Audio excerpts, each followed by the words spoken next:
Magandang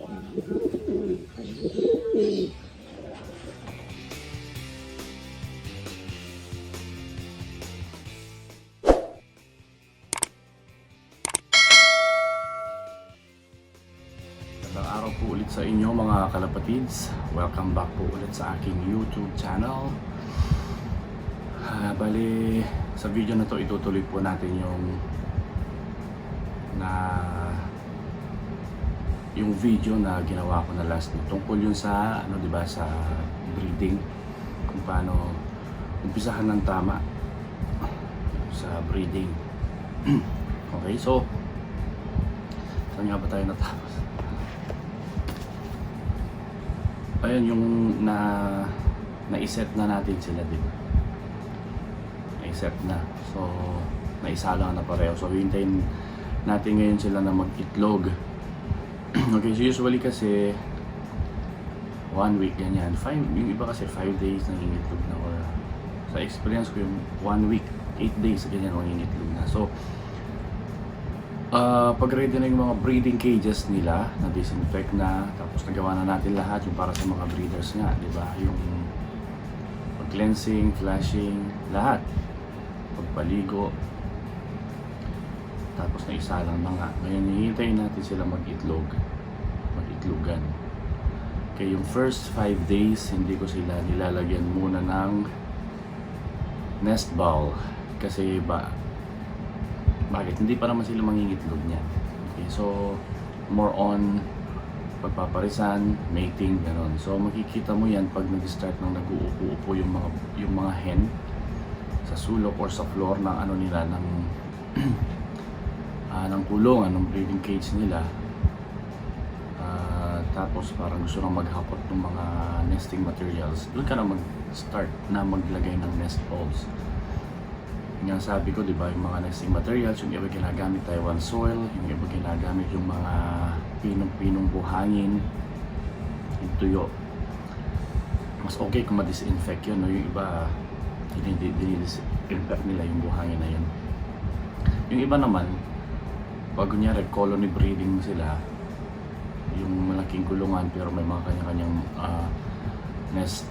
nesting cages sila doon na may nest balls. Nilagyan nila ng straw. Alam niyo yung sa palay nga, yung tangkay ng mga palay na tuyo, yun yung ginagawa nilang nesting materials. Yung iba naman, yung mga tangkay ng mga dahon ng acacia, tangkay ng mga dahon ng kamyas, kung alam niyo po yung kamyas, diba? Tuyo, pinatutuyo nila.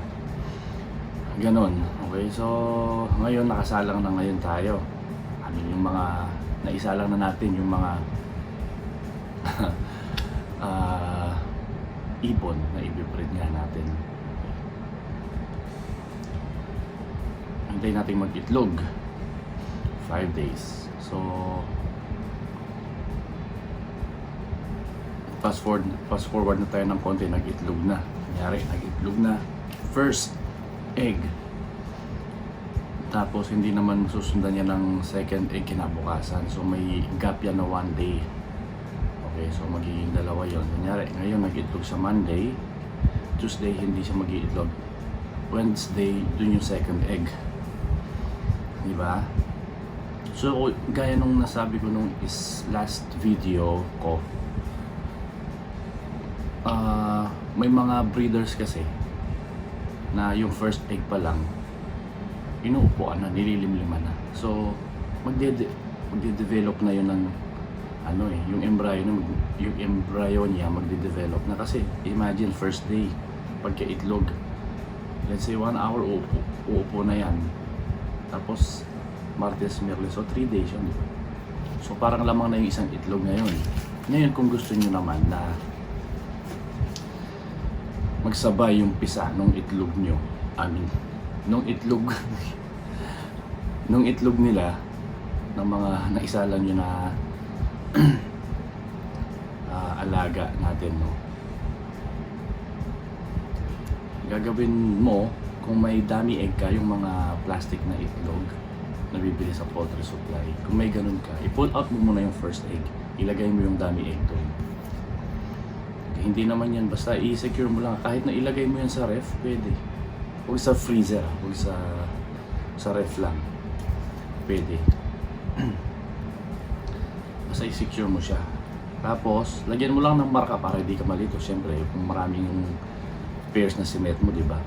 Lagyan mo ng marka yung itlog kahit sa pencil lang, ganun. Dahan-dahan lang para hindi mabasag o mag-crack. Ingatan nyo lang po. And then, pag nangitlog na siya ng Wednesday, kunyari, ibalik mo na yung first egg nila.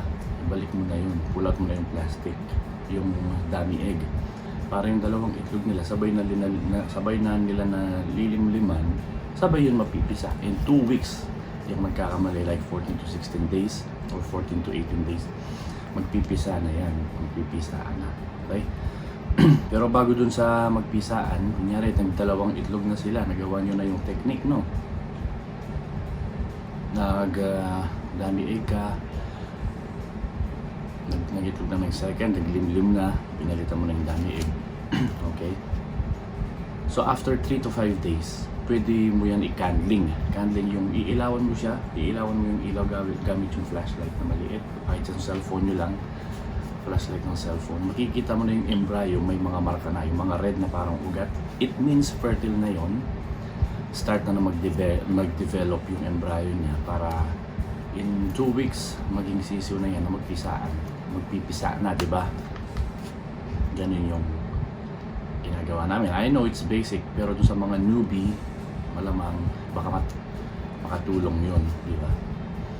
Ngayon, kunyari 2 weeks na, kunyari 2 eggs na, after 3 days nasilip na natin ang fertile niya, anong gagawin niya yun? Hihintayin na lang natin yung hanggang sa mapisa. Wala tayong gagawin. Anong ginagawa niyo anong technique yung ginagawa niyo? Sa loft management yung anong gagawin niyo sa mga breeders? Kami po, yun yung chance namin na i-flashing sila ulit kung kinakailangan. Or ipurga ulit sila kung kinakailangan. Kasi yung pagpurga ng isang beses, yung mga tapeworm random yan, lalabas kasi yan eh. Pero hindi natin alam, baka may mga itlog yun na naiwan sa loob. So, ipupurga ulit sila. In preparation bago magpisaan yung mga itlog ng mga naisalang natin, ninyo. Okay, so, ganon, no? Purga. Sorry, medyo may airtime ako kasi hindi siya scripted. Na yung sa ulo ko lang yung sinasabi ko. Itong mga listahan na to para itemize lang yung pagsasalita ko. Kasi hindi ako gumagawa ng mga program na sinusulat. Nasa tinatandaan ko lang kung ano yung dapat gawin. Impromptu kumbaga. May guide lang ako para hindi tayo mawala sa track, no? Anyway, so yun, pupurgahin. After purga, siyempre probiotics, 2 days. Diba? Kung sa tingin nyo kailangan nyo silang i-flashing ulit, gawin nyo. Upper and lower, gawin nyo po. Tapos, i-prepare ko din sila para sa anti-canker. Kasi magsusubo na sila, di ba? So, kung pro niya sa canker, yung sakit sa bibig, sa throat, parang kung sa tao yung singaw, parang ganun, maipapasa niyo sa mga young nila, sa mga squab, di ba? So, canker, yung ginagawa ko, hindi na yung capsule na ganun, baka ma-stress lang sila. Ginagawa ko yung syrup, ihahalo ko lang sa tubig, yung metronidazole, basta metronidazole, kahit na pantao yan, pwede. Kasi bababaan ko lang yung dosage. Okay. Para hindi sila, para minsan na lang, prevention lang naman yun. Diba? Iba yung treatment, pag treatment, kunyari may cancer na, yun pinapainom ko sila ng mga gamot talaga sa pang-cancer, ng mga pang-kalapate, mga cancer out, gano'n. Diba? Ganun po. So, yun. After natin gawin yun, i-recover natin ulit sila, probiotics, ganon. Diba? Yung probiotics na sinasabi ko na sinahalo sa tubig, yung iba naman ginagamit yun as binder, diba? Kung natatandaan nyo, konting recap lang, yung ginagamit natin na binder, probiotics, honey, cod liver oil, at saka ayun pala, cod liver oil, honey, tsaka probiotics yung malapot. Tapos yung mga powder, yung malunggay leaves powder, spirulina powder, V22 powder, tsaka yung brewer's yeast. Okay, ganun po. So ihalo pa rin yun sa sa patoka nila, ganun pa rin yung regular, yung habang naglilimlim sila. Tapos kung umiinit yung panahon, bibigyan nyo lang sila ng electrolytes para hindi sila ma-dehydrate, di ba? Or dextrose powder para hindi sila ma-dehydrate. Pero kung malamig naman yung panahon, kagaya ngayon, December, di ba? Pwede naman sila sa tubig lang. Tapos kahit alternate lang doon sa mga vitamins na kung anong vitamins na niloload nyo para sa kanila. Yun lang po. Okay, so para prepare na sila sa pag nagpisa, di ba? So healthy yung mga parents kapag nag-start na silang magsubo or yung nursing sa kanilang mga inakay. Okay, move forward tayo ng konti. Nagpisaan na sila. So karamihan tinatanong, pag bagong pisa ba yung sisiw, ano yung pinapakain nyo sa breeders?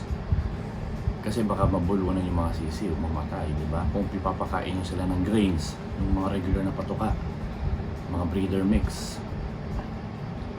Sa experience po namin, again, okay lang po yun kasi hindi naman, alam naman ng mga parents ng mga ibon na hindi naman dapat subuan ng mga malalaking grains kasi alam nila yun, na-feel nila yung first 1 week or so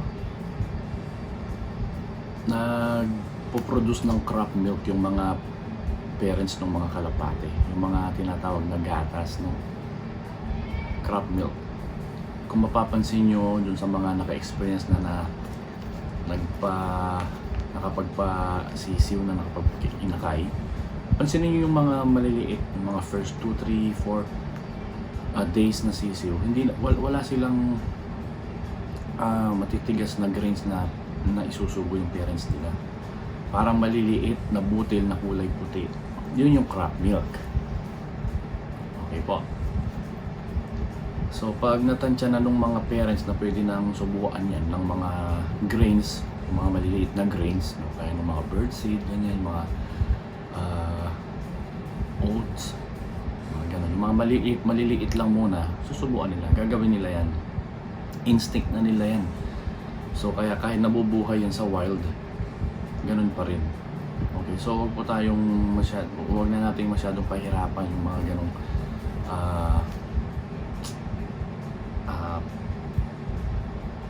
yung mga pala isipan na baka mamatay, ganun. No, hindi.